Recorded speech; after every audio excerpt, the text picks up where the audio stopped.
Number 4. Huwag kang mag-acquire ng maraming liabilities. Isang temptation kapag meron kang pera ay ang gumastos o mag-acquire ng liabilities. Kaya ito ang pang-apat na bagay na hindi mo dapat gawin kapag may pera ka na. Ang ibig sabihin ng salitang liability ay gastos, o ito yung mga bagay na napapagastos ka palagi. Mga iilang common na halimbawa ng liability ay ang sasakyan, bahay, cellphone, at marami pang iba. Kapag hindi ka nakakatanggap ng income galing sa mga ito, ang tawag dyan ay liability.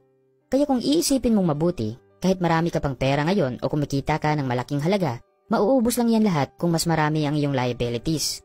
Gastos ang kalaban ng ating income, kaya siguraduhin mo na mas mababa ang iyong gastos kumpara sa iyong kinikita. Tandaan mo na sa bawat liability na meron sa iyo, ikaw ang income ng ibang tao. Halimbawa na dyan, ang iyong sasakyan. Kapag meron kang sasakyan, meron din niyang mga maintenance. Mga basic na maintenance dyan ay ang oil, gulong, air filter, at meron din niyang insurance.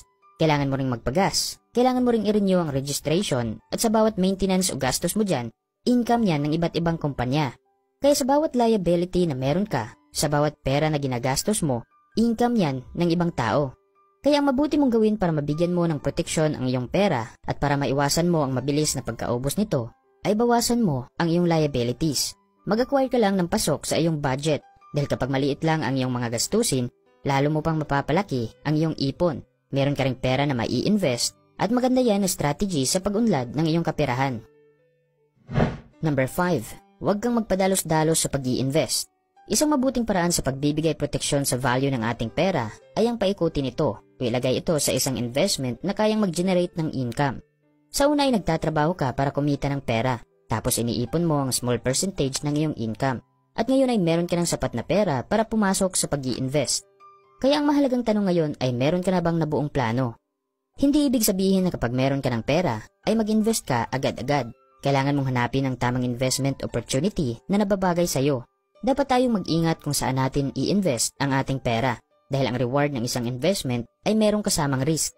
Huwag ka rin magtiwala sa mga taong nagpapakita ng kanilang sasakyan at pera sa social media kung yayayain ka nilang mag-invest sa kanilang business. Lalong-lalo na kapag nangako ng low risk at high return na investment dahil malamang ay scam lang ang investment na yan o gagawin ka lang nilang income. Lahat ng mga taong may pera at nagtatagumpay sa pag-i-invest ay hindi naniniwala o pumasok sa ganitong uri ng investment. Hindi nila ipinagkatiwala sa ibang tao ang kanilang pera. Sa halip, sila mismo ang nag-aaral at nagpapatibay ng kanilang kaalaman sa investment na kanilang pinasukan. Hindi rin lahat ng investment ay magkapareho. Kung ano ang nag-work sa iba ay posibleng hindi mag-work sa iyo. Kaya huwag kang magpadalos-dalos sa pag-i-invest. In conclusion, kapag meron ka ng pera, mas malaki na ang iyong responsibility. Kailangan mong matutunan kung paano maprotektahan ang iyong pera sa pagkawala at mag-isip rin ng mabuti bago gagawa ng desisyon. Sana ay marami kang nakuhang aral sa video natin ngayon. Huwag kalimutang mag-subscribe para lagi kang updated sa mga bagong videos na i-upload namin.